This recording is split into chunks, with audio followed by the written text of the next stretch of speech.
Pero bago tayo magpatuloy ay pakilike ang ating video. Ganon din ang subscribe button, pati na rin ang bell icon para lagi kayong updated sa mga parating ko pang mga uploads.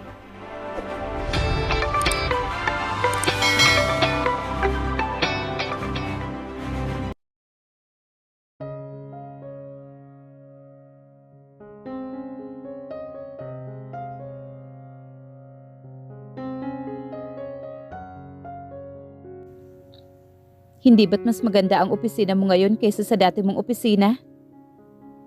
Masayang wika sa kanya ni Mr. Tantoco. Matayog ang building ng Tantoco Corporation sa Ortigas. Totoong dihamak na mas maganda at mas moderno ang opisina niya ngayon. Pero hindi siya mapalagay dahil sa mga tauhan ni Mr. Tantoco ang nakapaligid sa kanya. Bagamat siya na ang CEO at batas ang mga salita niya, iba pa rin ang pakiramdam na ang mga orihinal niyang tauhan sana ang mga kasama niya. Napakabilis nito. Bakit ka nag-anunsyo ng maagang pagre-retiro? Bukod sa nailipat ko na ang mga ari-arian ko kay Divina, gusto ko na rin maibigay ang trabaho ko sa iba. Ibibigay ko na rin lang ang posisyon ko sa iyo. Bakit hindi ko pa aagahan? Baka magbago pa ang isip mo at mas lalo akong mawawalan. I wouldn't admit no one deserved this position but you. Hindi ang anak ko at hindi lalo ang pamangkin ko. Shall we start then? Kailangan ko na ng meeting kasama ang lahat ng board pagkatapos ay mga key personnel dito sa kumpanya mo. I call my daughter to help us prepare the meeting. Kaibigan naman niya lahat ng miyembro ng board. Mabilis itong umalis sa opisina niya para puntahan ang anak. Umupo naman siya sa swivel chair at iginala ang mga mata. Hindi niya akalain na mula sa pagiging magbubukid, magiging CEO siya ng isang multibillion company. Bumukas ang pintuan sa kasumungaw si Divina na naka-miniskirt palagi mula ng una niyang itong nakilala. Good morning, handsome. Kailangan mo raw ang serbisyo ko. Isang mapang-akit na ngiti naman ang ibinigay nito. Saka yumuko sa harap niya. Sadyang ipinarada nito ang dibdib na halos lumuwa na sa suot na masikip na blouse. Ikaw daw ang mag-a-arrange ng meeting with the board. Sure. Pero may kapalit ang pagtatrabaho ko sa'yo. Lalong lumagkit ang titig nito sa kanya. Hindi naman ako nagmamadali. Pero bukas pa kasi magsisimula ang assistant ko. Kasalukuyan ko pa ding tinaturn over sa HR ang files ng mga tauhan. Isang tamad na ngiti ang pinakawala ni Harito. Wala sana siyang interes na makipag-usap kay Divina na matagal. Siguro ay napansin ng dalaga na patay mali siya lang siya sa pang-aakit nito. Kaya pumormal na rin siya. Hindi lahat ay maililipat natin dito sa kumpanya, Rafael. Si Linda ang magiging assistant mo. Kausap lang siya ni Dad ngayon. Ang usapan namin ng daddy mo ay walang tatanggaling tauhan, Divina. Lahat ng tauhan ay mananatili. Malilipat lang sila ng departamento. Oh, well, kayo naman pala nag-usap ni Dad. By the way, may invitation ang Philippine Chamber of Commerce. Si Dad pa ba ang attend o ikaw na? Ano to? Sa Webes na yan. Traders Conference yun sa Cebu, Rafael. Laging dumadalo si Dad kapag ganyang mga business conference dahil malaking tulong sa kumpanya. Baka hindi na makapunta si Dad ngayon dahil laging mataas ang blood pressure niya. Titingnan ko ang schedule ko. Kakausapin ko muna ang daddy mo. Please decide right away so Linda can book flight a hotel for you. Tiyak na fully book naman ang hotel kapag last minute na. Okay, I'll let you know. Kinuha niya ang mga papeles sa mesa para ipagpatuloy ang pagbabasa ng company policy. Isusunod naman niya ang pag-aaral sa financial report. Kailangang handa siya kapag nakapag-meeting sa miyembro ng board. Pagbaba niya sa labi sa hapon ay nadaanan niya ang periodiko na nakadisplay sa counter. Kumunot ang noo niya sa nakitang larawan doon. Larawan iyon nakuha noong anniversary ng Tantoco Corporation. Pero sa halip na ang asawa ang kasayaw niya sa larawan ay si Divina. Napabuntong hininga naman siya. Baka sumama ang loob ni Cassandra kapag nakita ang artikulong iyon. Pagbuklat niya sa periodiko ay mas lalo siya nagulat. May larawan doon nakuha pa noong una siyang magpunta sa Zen Club. Dahil pilit siyang isinasama ni Divina. She was holding his hand. Wala namang malisyosong nakasulat sa artikulo, but the pictures might convey misinformation. Ang tanong sa isip niya ngayon ay kung bakit may kuha sila ng ganoong larawan ni Divina. Pagdating sa bahay ay hindi na siya nagulat nang hindi siya kibuin ni Cassandra. Kailangan niya ng matinding paliwanagan at paglalambing. Don't believe everything you see. Hindi kita ipagpapalit doon. Yumakap siya sa asawa habang nakatayo sila sa balkonahe. Araw-araw mong makakasama sa opisina ang Divina na yon. So, everything can happen, Rafael. Nararamdaman niya ang takot sa boses ni Cassandra. Walang mangyayari dahil hindi ko papayagang mangyari iyon. Lalo niyang hinigpitan ang yakap sa asawa. Hindi niya alam kung paano niya aaluin ito at aalisin ang anumang pwede nitong pagdududa. Parang mas gusto ko na lang sa La Union tumira. Ang gulo-gulo dito. Sana'y hindi mo na lang tinanggap ang alok ni Mr. Tantoco. Cassandra, iyan ba talaga ang pangarap mo? Yan na ba talaga ang makakapagpasaya sa'yo? Kung ako ang tatanungin mo, okay na ako sa simpleng buhay natin sa bukid, Rafael. Sigurado akong hindi ka tatantanan ng anak ni Mr. Tantoco na yan. Okay, if the situation gets worse, I'll quit the job. Alin? Kapag naagaw ka na ng Divina na yon? Isang mahinang tawa naman ang pinakawalan ni Rafael. Hindi ako maaagaw ni Numan dahil sa iyo lang ako. Sa inyo na mga anak natin. Trust me, love. Hindi ko sisirain ang pangako ko na ikaw lang ang pag-aalayan ko ng pag-ibig hanggang sa dulo ng aking buhay. Yumakap naman si Cassandra sa kanya. Kahit alam niyang may agam-agam ito. Gusto mo bang sumama sa akin sa opisina bukas? Hindi ko gustong may tumatakbo sa isip mo na hindi ko alam, Cassandra. Makakasagaba lang ako sa iyo doon. Kailangan nga siguro kitang bigyan ng posisyon sa kumpanya para makakasama kita roon. At para malaman ng lahat kung sino talaga ang asawa ko. What do you think, love? Gagawin mo yon? Of course. Gagawin kong hati tayo sa shares natin sa Tantoco Corporation. We will have an equal rights. Ipapaayos ko kay attorney ang pagbili mo ng kalahati ng shares ko. But in one condition. May condition talaga, Rafael? Hindi mo pababayaan ang mga bata. Hindi ko gustong maramdaman nila na parehong wala ang mami at daddy nila. Hindi mo ko kailangang bigyan ng ganyang kondisyon, Rafael.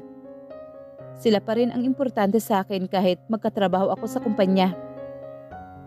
Paninigurado naman niya sa asawa. Alright then. Pero kailangan mo pa rin intindihin na ako ang boss sa opisina at ako pa rin ang boss dito sa bahay. Yes, boss. Natatawang wika naman ni Cassandra. Umaliwalas na ang mukha nito. Susunod ka pa rin sa iuutos ko sa'yo? Tanong naman ni Rafael. Yes, boss.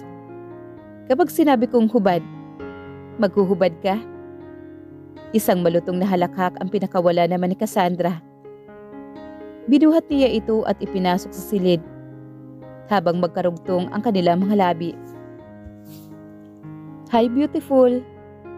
Bati ni Mike sa kanya habang wala si Rafael. Would you like to have lunch with me? Thanks. Pero hinihintay ko si Rafael para sabay kaming mananghalian. Hindi pa sila makakabalik. At kilala ko ang pinsan kong yun. Hindi yun matatanggihan ni Rafael. Divina? Kasama si Divina sa meeting niya sa Alonte Hotel? Hindi mo alam? Hindi ba niya sinabi sa'yo na kasama niya ang pinsan ko? Hindi siya sumagot sa sinabi nito. Kanina pa umalis si Rafael. 10:00 ang sabi nito ay babalik ito sa opisina bago mag 11:00. 15 minutes na lamang ang layo ng hotel na pinuntahan para sa isang meeting. Pero 12:30 na. Hindi pa naman ako nagugutom. Oh, come on. Hindi mo ba gustong makahalubilo ang mga kasama natin sa opisina? Kasama naman natin sina Tonton at ang iba pang empleyado sa marketing department. It's not as if I'm asking you for a date. Hindi naman sa ganun. Magkakasali lang kami ni Rafael kapag umalis ako dito. Okay, sige. Pero pag nagutom ka, nasa kabilang building lang kami. Tinawagan niya si Rafael pagkaalis ni Mike sa opisina niya. Nagulat siya nang si Divina ang sumagot imbes na ang asawa niya. Bakit nasa iyo ang telepono ng asawa ko? Naningkit ang mga mata niya sa inis. Pinahawak niya sa akin kanina habang nasa meeting siya. Nasa washroom lang sandali. Would you like to wait for him? Hindi pa ba tapos ang meeting ninyo? Hindi pa natapos. Nagyaya lang siya mag-lunch, kaya sinamahan ko na rin. But I will get there before 1 o'clock. Ibinaba niya ang telepono nang hindi na nagsasalita ng kahit na ano. Gusto niyang maiyak sa inis. Inuna pa talaga ni Rafael na makipag-lunch kay Divina. Samantalang siya ay naghintay sa opisina kahit gutom na. Umakyat ang dugo sa ulo niya at nangangalaiti talaga siya sa inis. Halata naman ang gustong agawin ni Divina si Rafael sa kanya. Wala itong pakialam kahit harap-harapan siyang ipinapakilala ni Rafael bilang asawa nito. Pangatlong araw na niya dito, pero kung kausapin ni Divina ang asawa niya, ay parang hindi siya kaharap nito. Nakatayo siya sa gilid ng desk ni Rafael nang bumukas ang pintuan at sumungaw doon ang asawa. 3 minuto pa lang ang nakakalipas. Halos mula na makausap niya si Divina. Ibig sabihin, hindi magkasama ang dalawa. Tulad ng ipinalalabas ng babaeng yun. Pero hindi pa rin maalis ang inis niya dahil hawak ni Divina ang telepono ni Rafael. Sorry, I'm late. Nagugutom ka na ba? Kanina pa ako tawag ng tawag sa'yo. I lost my phone. Hindi ko alam kung sa kotse ko ba naiwan o dito sa opisina. Hawak ni Divina ang telepono mo. She answered when I called a while ago. Umamin ka nga sa akin. Inaakit ka ba ng babaeng yon? Isang buntong hininga ang pinakawala naman ni Rafael bago sumagot. Huwag mo na siyang pansinin. Pinakikisamahan ko lang siya dahil anak siya ni Mr. Tantoco. At isa rin siyang stockholder. Ang ugali niyang yan, tiyak na hindi kaniya titigilan, Rafael. Hanggang kailan ko siya pagtitiisan? She doesn't seem to like me. And we know why. At hanggang kailan ka makakaiwas sa pang-aakit niya? I can handle women like her, love. Tara nang kumain dahil nagugutom na ako. Kumain na kayo ni Divina, hindi ba? Umupo siya sa silya ng asawa dahil hindi pa rin nawawala ang init ng ulo niya. Hindi lang niya gustong sa opisina sila mag-away ni Rafael. What? Of course not. Bakit siya ang sasamahan ko sa lunch? Hindi ko siya kasama sa meeting. Hindi ko alam, Rafael. Hindi mo maipaliwanag kung bakit nasa kanya ang telepono mo. Pilit siyang pinatatayo ni Rafael sa ikinulong sa mga bisig nito.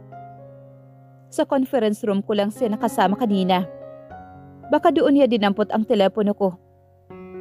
Gutom na ako, love. Gusto mo bang buhatin kita palabas ng building na ito? Na tila bagong kasal? Fine, let's go. Nagpatiunan na si Cassandra na maglakad. Pero nahuli pa rin ni Rafael ang baywang niya.